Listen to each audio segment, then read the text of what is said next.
Good news for aspirants. IBPS Clerk short notice has been officially released after the SBI PO, IBPS PO, NICL assistant notification. One more golden opportunities for banking aspirants. So let's have a look at the important dates. So coming to the online registration, which starts from 1st of August 2026 to 21st August 2026. In the same way, the payment of application fee also starts from 1st of August to 21st August 2026.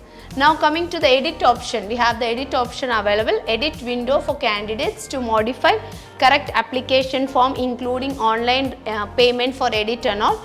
That also will be available after the closure of registration form. So that will be notified by IBPS officials through the website. Next we have the conduct of pre-examination training that will be on September 2026.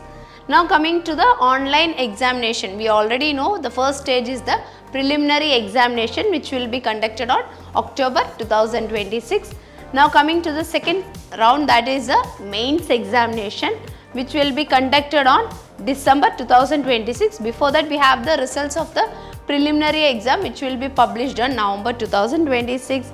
And now coming to the provisional allotment, that will be on March 2027. So this is a short notice. The detailed notification you can expect today or tomorrow itself. For the detailed notification video, stay tuned to IBS.